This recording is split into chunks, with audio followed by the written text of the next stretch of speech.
You're about to enter into a new world of knowledge, curiosities, and high strangeness. This is a podcast of Straight Up Strange Productions. This episode is brought to you by our Patreon supporters. Become a patron today at patreon.com/intotheportal.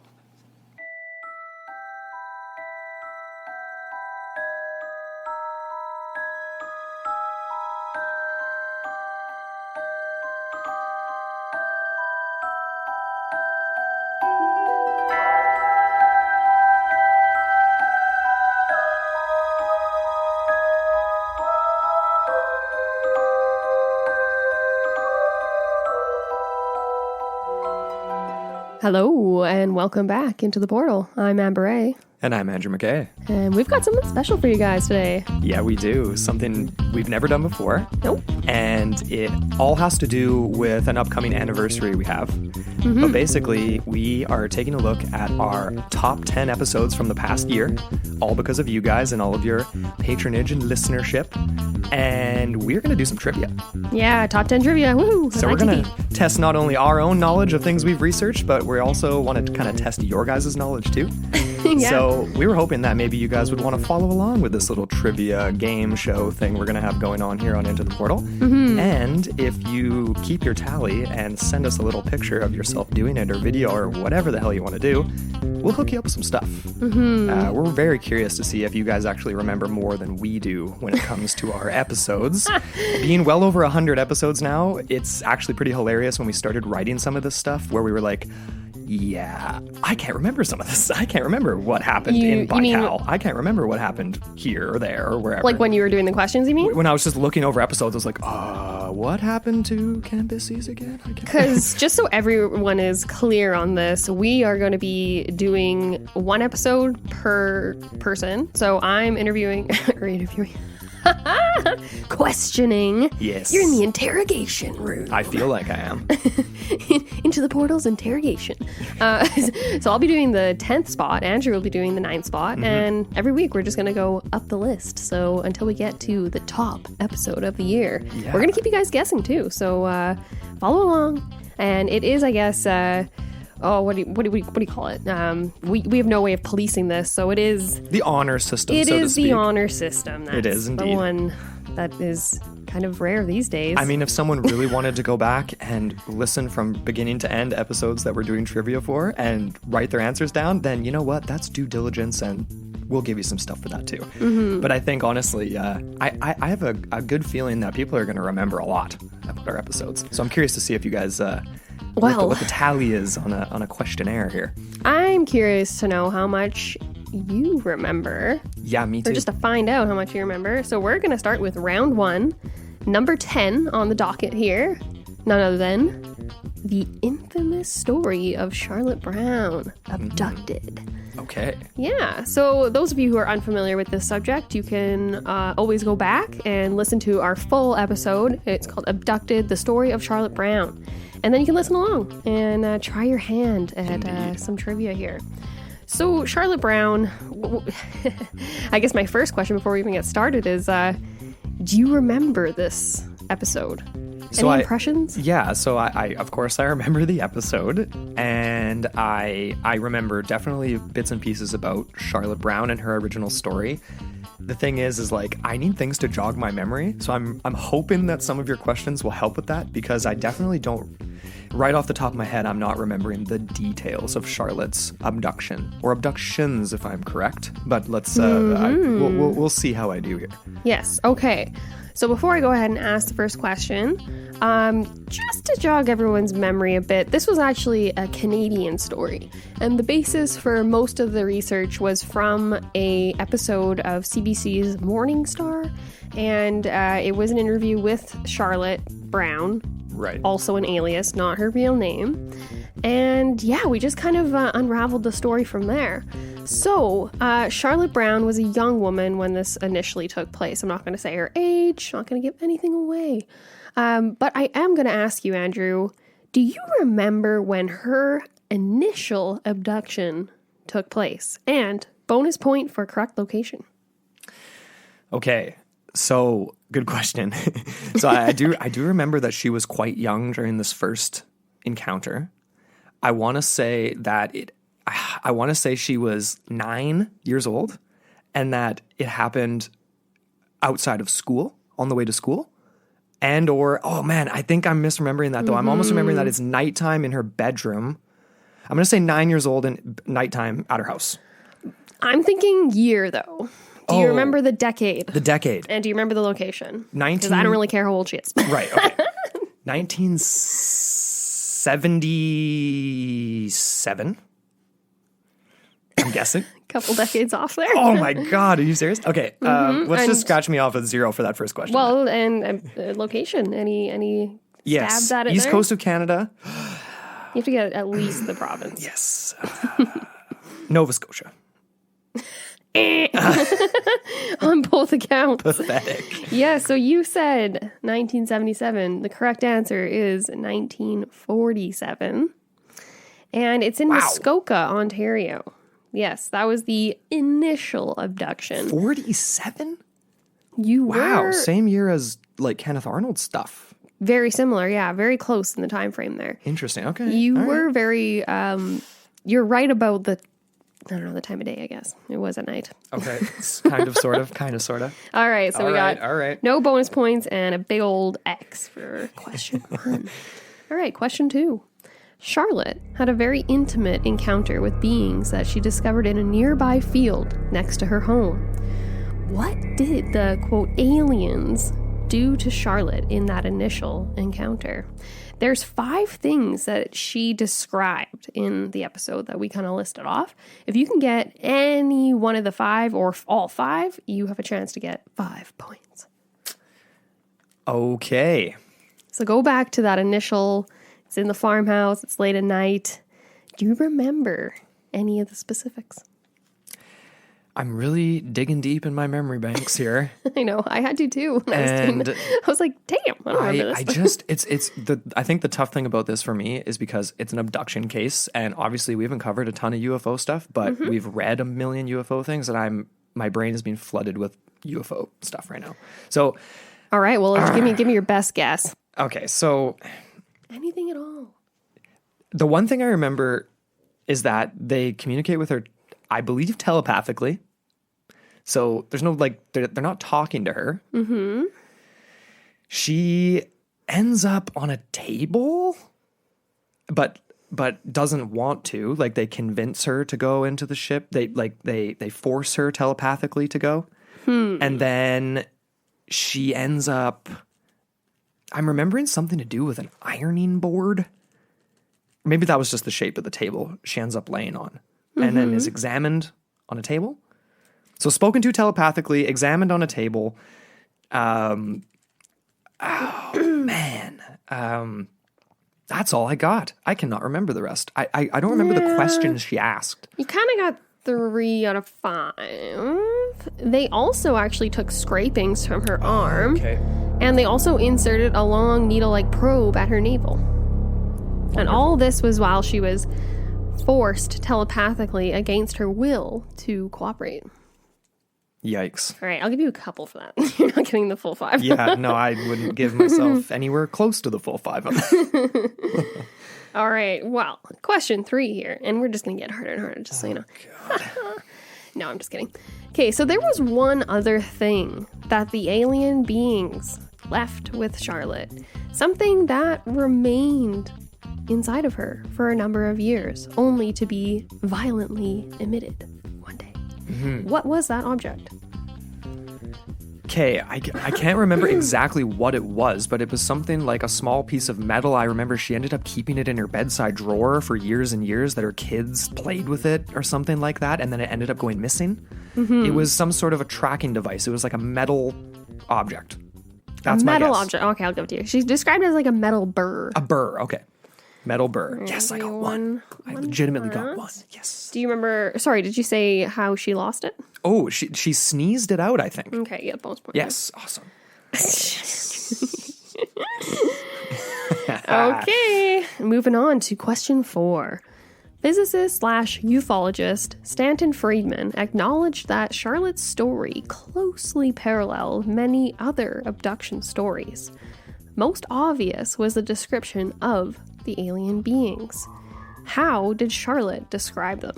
Automatically, my brain goes to one very specific type of extraterrestrial creature, and I'm remembering the Greys. I'm remembering skinny, gray, big eyes, big heads, classic Greys. Anything particular in their stature or size? For some reason, I want to say that they were actually smaller in Charlotte's account. Like they were short rather than these tall, towering Greys. Exactly. Okay, nice. Yep, you got that one. So less Slenderman-like, able to fit into a small craft. Okay. Yes. Fun fact here, actually, the most common of all sightings and abduction beings are the Greys. According to a 1995 book revised in 2005, Close Encounters of the Fourth Kind, around 43% of all reported alien encounters in the U.S. describe these alien Greys.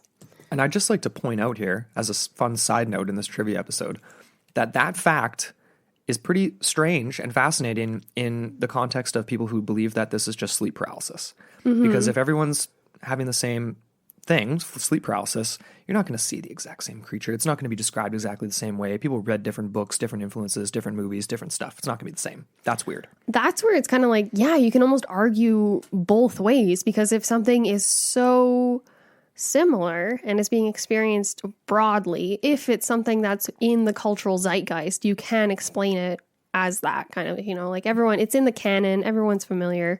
However, you can also argue that a lot of people either A, had no interest in aliens or UFOs or anything, or have very limited knowledge and aren't the type of buffs to go and rent a bunch of UFO videos. But anyways, for this next one, question 5, I've got a little bit more of like generalized to the area questions. So the Muskokas in Ontario have been notorious for UFO sightings in recent and distant memory. In 2008, there was a record number of sightings. So it's true or false? True or false? There was a total of more than 1,000 sightings in the area, a whopping 25% increase from the year before. In 2008. In 2008. I'm going to... That's a big number. I'm going to say true. You are correct. Yes. And fun fact here, Ontario and British Columbia were the hotspots of that year. And Prince Edward Island only had 2 mysterious objects flying about. Well, none of it in the Northwest Territories reported none. That we know of. It's kind of similar to Corona. Right. Actually, not anymore. I think there's a couple. Yeah. Yeah, anyways. Okay, number 6 here. We looked at a few prominent researchers in the field of ufology for this episode, including Wyoming psychologist Dr. Leo Sprinkle, whose interest in the alien abduction phenomena began in the late 1960s. He is a sympathizer to and an eventual believer in the abductee story. Dr. Sprinkle went on to hold annual conferences on the topic, eventually claiming to have his own abduction experiences in childhood. Claims that actually eventually led to his dismissal at the University of Wyoming. So true or false? Dr. Sprinkle is also responsible for first suggesting the possible link between cattle mutilations and abductions. I'm going to say it feels like it's true, but I feel like I just, my heart is telling me that it was actually someone else. I don't know why. I'm going to say false. I don't know why I was thinking I don't know why, for some reason, totally random and completely unrelated in a way, but J. Allen Hynek popped into my head for the whole swamp gas thing. Mm-hmm. But I know there were other names for people who aren't super adept that would throw out a different name for swamp gas potentially, but it was him. Oh, okay. So I thought it was maybe someone else, but okay. Anyway. Yeah, Sprinkle. I actually didn't know that. I was looking into our notes again. Well, I didn't remember. I have another one on Sprinkle too. This is an A and B. Sprinkle it on me. So true or false, Dr. Sprinkle is also involved in the Skinwalker Ranch investigations. That's a good question. Sprinkle Boy. Is he sprinkling the research all over the place here? I'm going to say true. True. Yes. That's right. Another point for you there. He's racking them up. All right. Am I? Kind of. All right. I don't know. I was You're not doing that bad. Okay. Like, there's a few bonus points you missed. There's a few It's a bonus pass, points though. that I'm made up passing for the right regular points, though. Okay, so. all right. All right, number 7 here. Dr. David, or sorry, he's not a doctor. Got ahead of myself there. He's sitting there like, yes, I'm a doctor. Oh, Well, maybe he's a doctor now, and I'm not familiar with it, but David M. Jacobs is another ufologist we touched on during this episode. Jacobs is actually a proponent of the alien hybrid / invasion theory, citing many cases in his research that involved reproductive focuses in the abductions, as well as confirmed pregnancies, only to discover unborn babies to disappear. So this is an A question here, A and B again. Actually, sorry, it's not an A and B, it's just an A. all right. It's another true and false, though. Okay, so Jacobs was interviewed on Coast to Coast in 2008 by host George Knapp. The interview details his most recent research to date, revealing that Jacobs is more certain now than ever before that alien integration into human society has already begun. True or false? That I feel that that's true. Like, he definitely would have said that on Coast to Coast. True. Yes, that is correct. He is a proponent that basically it's almost like one of the main threads in our favorite show ever. X-Files? Yeah, X-Files. Yeah. All I could see was Mulder's face in my head. I was like, anyway, it's been a while since we've watched that one. It has. But that was a very prominent theme, the idea that pregnancy, so women actually giving birth to alien human hybrids that are then abducted themselves, or just the idea that, like humans are walking around that are actually like these super alien beings. I think that was the premise of a couple of the movies too, wasn't it? Or the Actually, X-Files movies. Mm-hmm. They just sprinkled it in. Just like Leo Sprinkle. Oh, sprinkly boy. Little sprinkly boy. He's actually quite a fascinating fellow. Well, let's get on to question number 8. Okay. Do-do-do. I feel like we need the theme song for Who Wants to Be a Millionaire. Well, we're just testing it out here, you guys. You might get some crazy sound effects moving forward with this trivia show. We'll sprinkle them in. God, that's just the pun of the day, eh? Okay. All right. Number 8. Psychology of the victims. ...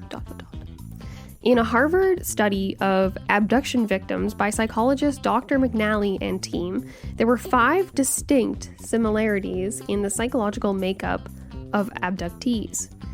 This is a tough one. So there's 5. If you can recall any of these, I will give you a point. So, like, as a result of them, like, believing they were abducted, so say for, like, I'll chuck, like, memory loss, for, like, stuff like that?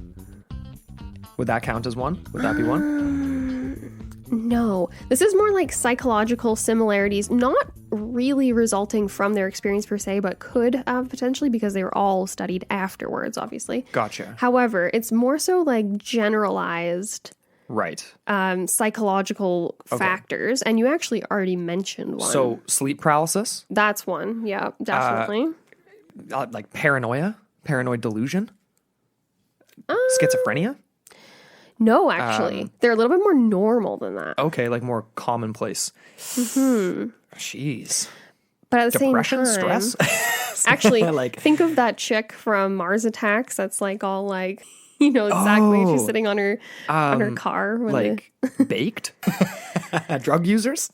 they're not drug users, but they do have a lot of new age or non-mainstream alternative beliefs. Okay, so okay. I mean, I'm taking a big fat 0 for that, but I mean, I'm just chucking out a million. You got ideas one. here. You got sleep paralysis. Okay, I'll take one. And I think I forgot to write down. Actually, you got that other one right too. That's I a need to tough give you a point question, for that. Okay, so the 5 here that I have: 1, experiencing sleep paralysis or hallucinations upon awakening. So you got that one.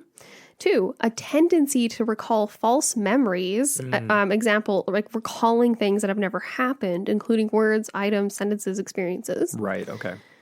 3, high levels of absorption. Like this means they're prone to suggestibility, so fantasy prone, essentially. Mm-hmm. The 4th was one I already mentioned, new age / non-mainstream alternative beliefs. And then 5, this is probably the most obvious, familiarity with the cultural narrative of alien abduction. Oh, I'm an idiot. I should have. There is a note here, though.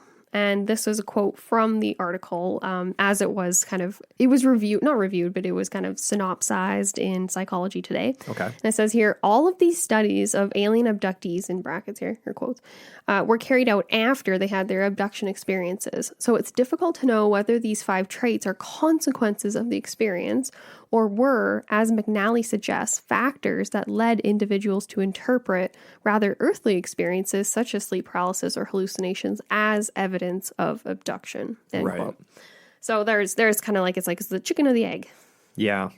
Oh, man. Yeah. Makes me want to cover some more UFO stuff. I've got 2 more questions for you. Okay. This is a fun one. It's an A, B, C, or D question. Okay. So number 9, back to Charlotte Brown's story. Charlotte's first encounter took place in the late evening around 10:10 p.m. according to her, and took place over a period of how many hours?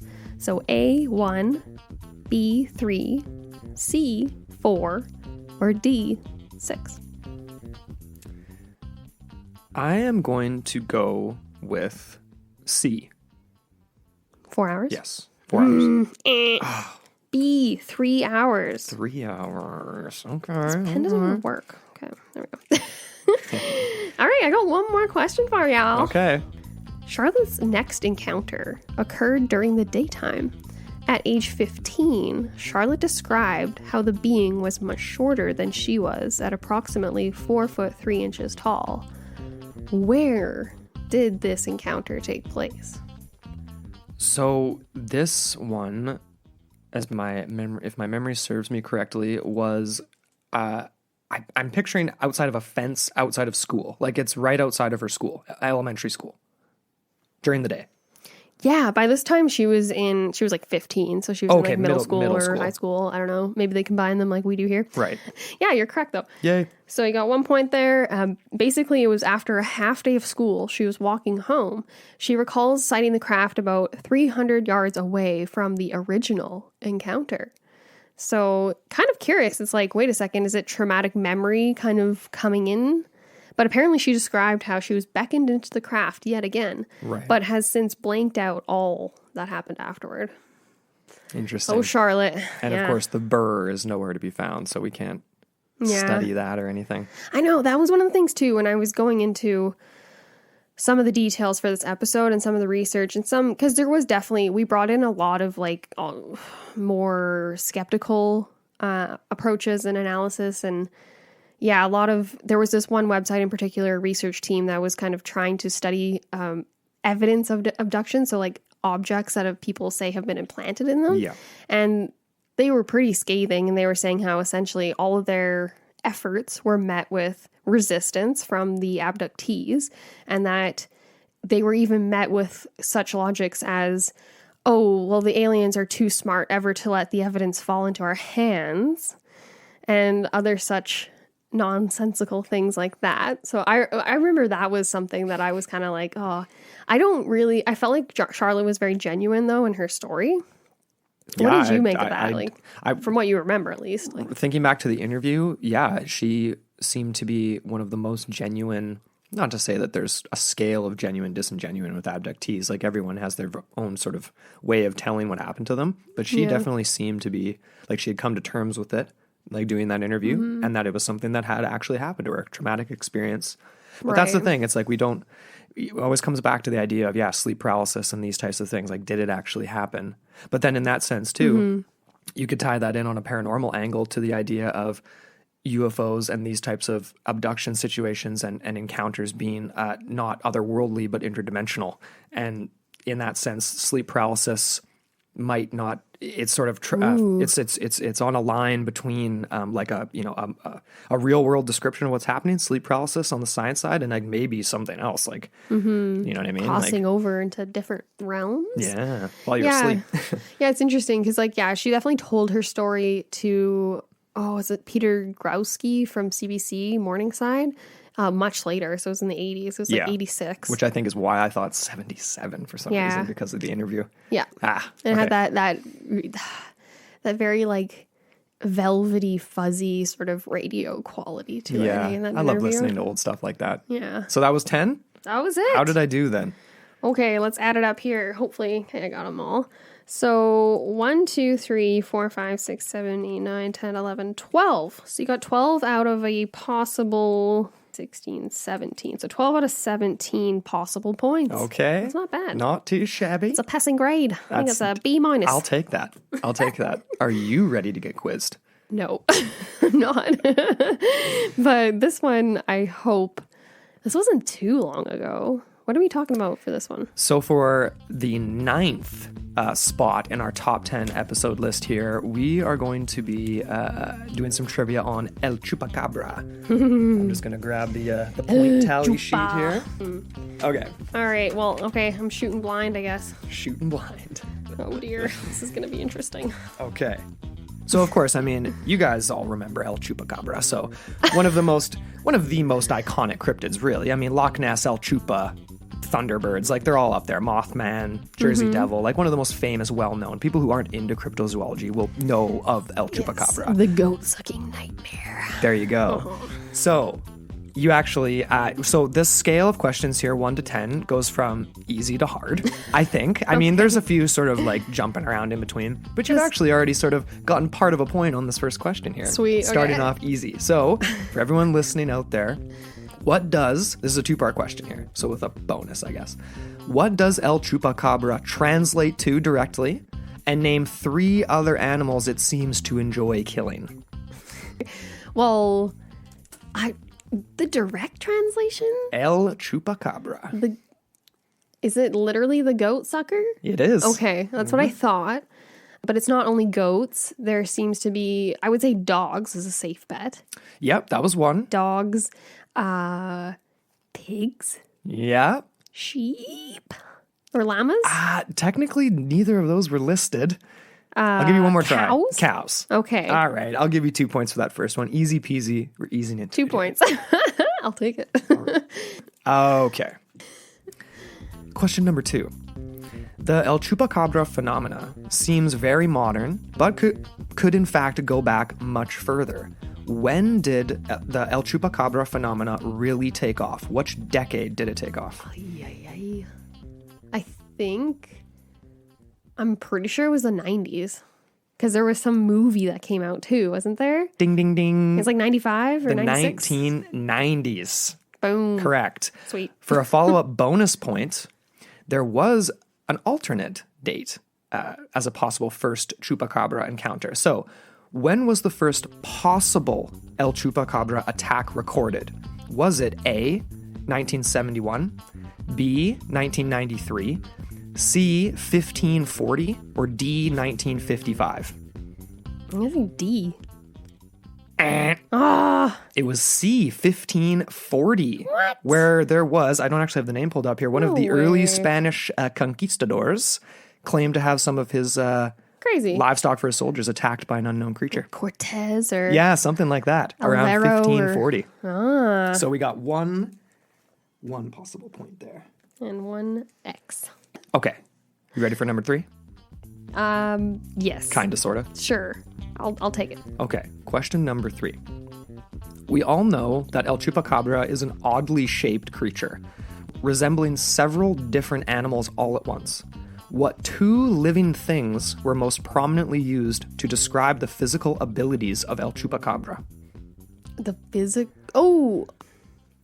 I'm going to say one is like the proboscis thing, like the sucking appendage. That's Ding. like kind of like a fly or like a mosquito. You got one. I'm going to say maybe kangaroo. Ding, ding, ding. Yeah, the feet. You got it. Uh-huh. Kangaroo, because it had these very powerful legs for jumping ability, and a lot of the stories were basically it leaping from the ground directly onto roofs, in upwards of 10 feet plus jump. Now that I think about it, that really makes sense because it's like if you don't think mammal, don't think kangaroo, think grasshopper.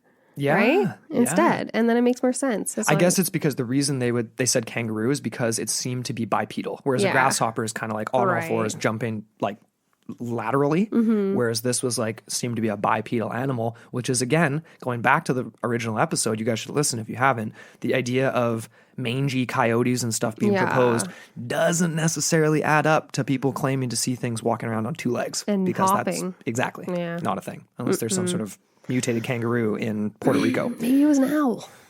Could have been an owl. Shout out to Joe. Okay. Question number 4. Before El Chupacabra was spotted in Puerto Rico, the creature was reported long before in a remote area of which country? Oh.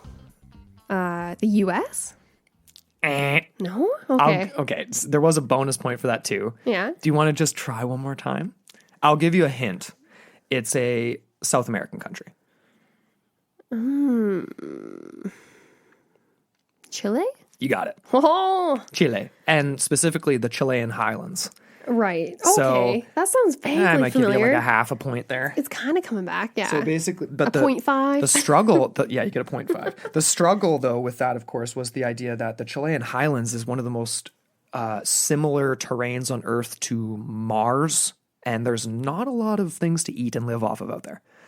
But of course, this creature is, we don't know exactly what it's feeding off of per se, other than the violent attacks. Well, exactly, the blood-sucking aspect. But Right. it makes sense. Like Chilean highlands, like if it's from out of this world, land on a mountaintop, That's kind of like Mars. Yep.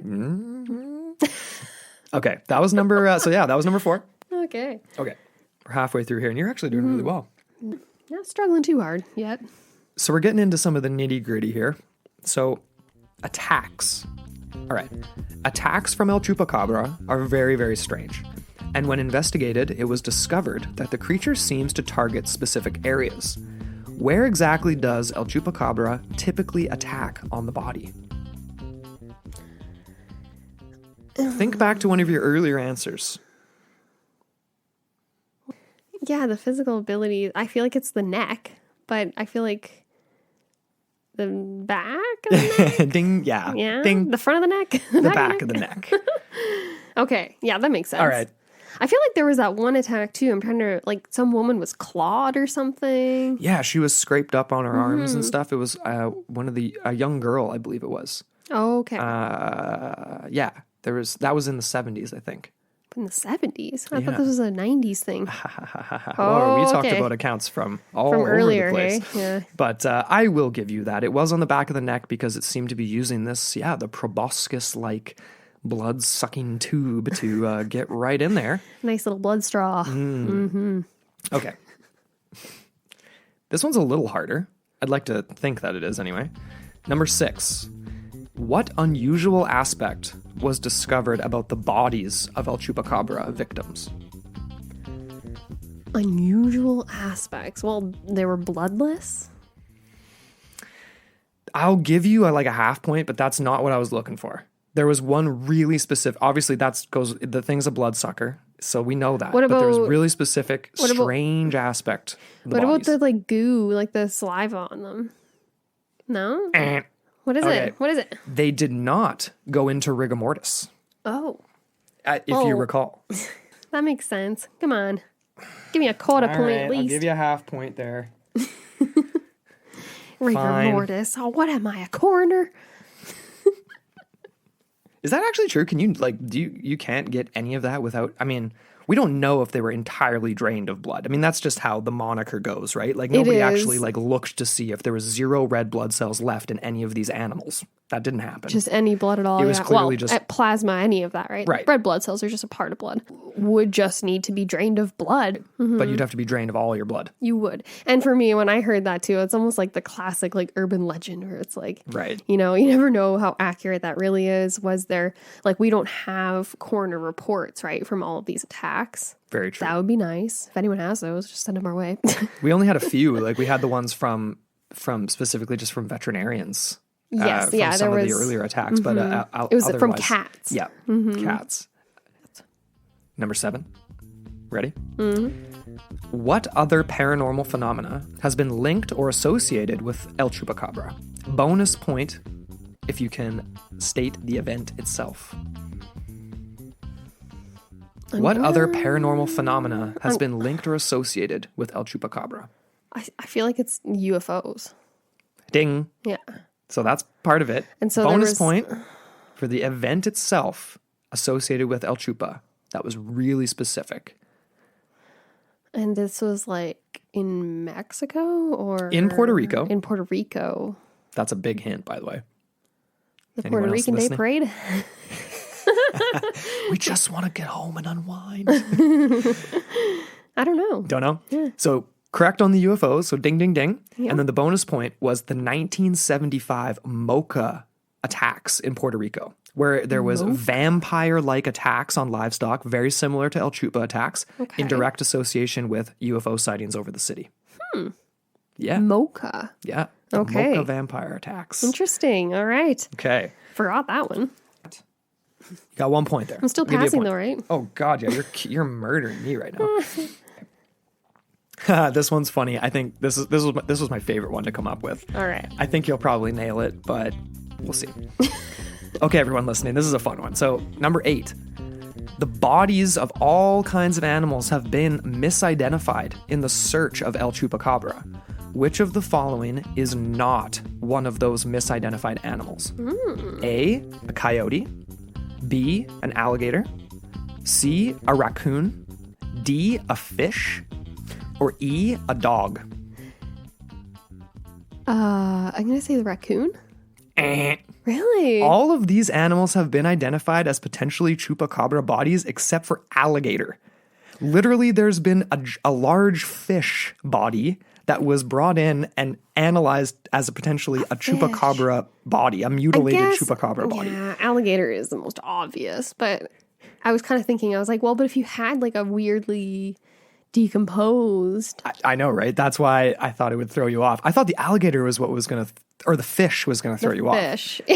Well, I was thinking Right. like, there's a lot of weird fish out there. I know, but it's not a limbed creature True. that lives on land, Yeah, that's right? Like, bizarre. yeah, and that was literally one of the ones that was brought forward. I want to see what that fish looks I know, like. right? Okay, so alligator was the answer for that. D, alligator. Got it. All right. Okay, number 9. So there are many crazy theories on El Chupacabra, which makes it hard to tell what's what. So which of the following is not one of those theories? So I'm going to list some. Okay. Is it A, El Chupacabra is some kind of ancient gargoyle? B, El Chupacabra is actually a pack of wild dogs, which is to blame for the attacks. C, El Chupacabra is some kind of mutated subterranean lizard. D, El Chupacabra is actually a human cult perpetrating the attacks. Or E, El Chupacabra is a mutated vampire bat. Oh. You want me to read them again? No, I feel like it's maybe the cult. That's not one of them? No? Oh, I guess that's pretty... So all of these have been proposed as possible explanations for El Chupacabra. The one that I hadn't seen is El Chupacabra is some kind of mutated subterranean lizard creature. Okay. So it doesn't appear to be one of the Hollow Earth lizards. I feel like someone somewhere out there in the world has probably said that. Probably. But it didn't come up in our research and it wasn't in our notes. So I'm counting that as not a Okay. theory. I'll give it UFOs to is you. definitely a theory. Gargoyles came up. We talked about Yeah, the gargoyles gargoyles as a is- theory. yeah. Pack of wild dogs was one of the main ones that police said when they were investigating the attacks. And the vampire bat was proposed by pretty much everyone. They don't kill their victims. They lick a very small amount of blood. Most of the time, the horses Right. and cows that experience it don't even know that they're there. No. So probably Great not way the to case. hand around some diseases, though. Indeed it is. This time, especially right now, eh? That was really fun. I got one more. You got one more. Number 10. That was number Oh, 9. We that was got number one 9? more. Okay, one more chance for me to redeem myself. This one's fun. Kind of different, too. So this is a paragraph. You got to kind of pick out what's wrong. So What? Okay. pick out what is incorrect about this El Chupacabra description. El Chupacabra is an unidentified creature standing bipedally 2 to 6 feet tall, with large spines down its back, gray in color with small beady red eyes. El Chupacabra is said to suck its victim's blood through its lipless mouth using an insect-like proboscis, completely draining its victims of blood. Although none have been captured, witnesses suggest that it resembles a gray alien-like creature. Okay. You want me to read that one more time? Well, There's one glaringly incorrect aspect of this thinking- description. not bloodless, sorry. The lipless mouth. Like, it's not a mouth, though. That's incorrect, in my opinion. Okay, Actually, that's a good point. Yeah. That's a good point. It's not it's not the correct answer, but it's actually a good point. I feel like the size is off too. 2 to 6 feet? 2?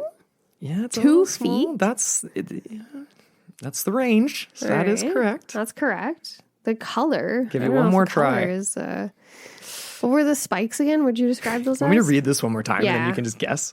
El chupacabra is an unidentified creature standing bipedally 2 to 6 feet tall. With large spines down its back, it's gray in color with small, beady red eyes. El chupacabra Well, is said to suck I its thought they were victims' big blood. red eyes. Is that kind of the glaringly obvious one? I'm not giving you that, but that is the answer. It's correct. And What? yeah, Well, you've read that so fast. I'm like, well, it only took okay, you my 12 brain- tries. 12 tries? Okay, I'll give you a half point. Okay. If you're very lucky to get a half point. out of Really? that. Yeah. Interesting. Well, Huh. I feel like I was pretty generous. Well, we started this question, I think, on the 15th. It's now June. So Alrighty there. Buddy boy. I'm giving you a 0.5.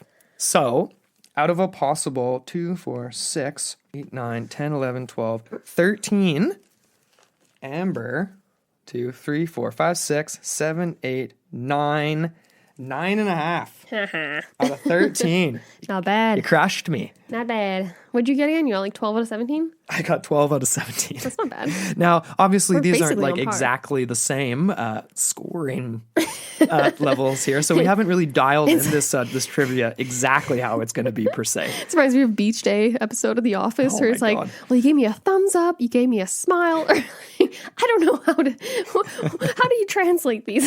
This was honestly, I just wanted to sort of test the waters to Yeah. see where we stood with remembering stuff. And I think we did slightly better than expected. I'm impressed. Honestly. We even kind of sat down and immediately were like, wait a second, should we have done some review? Yeah, we No, looked at each other, we're like, I think it's better going in blind though. I think so too. Mm-hmm. I really do. Yeah, so We hope you guys, followed along and we're curious to see how you did. You probably crushed both of us, to be honest. exactly. And so send in, I mean, even if you just, you don't have to take a picture or whatever, we're just curious if you followed along. I mean, send us a message or, shoot us a picture, whatever you want to do. Yeah, And this is something we're going to keep doing, like we said. So we're going to work our way up to number 1. exactly. So we'll do 2 episodes per release. Yeah. And this is all kind of like something we dreamed up in sort of like conjunction to our May Patreon anniversary. We actually also have some really fun, like new weird goodies coming down the way. We do. Yeah. And some other fun stuff. So we're going to do part of these on our regular feed. We're going to do some of them on our Patreon feed for everyone. And so you can go and you can check out our awesome little community and all the fun perks and everything there. Totally. But yeah, until then, I guess. Hey, Andrew, anything else you want to throw in before we wrap it up? I think that's it. Honestly, I just can't wait to see how much more people know than us. So until next time, on Into the Portal. Your gateway to the bizarre.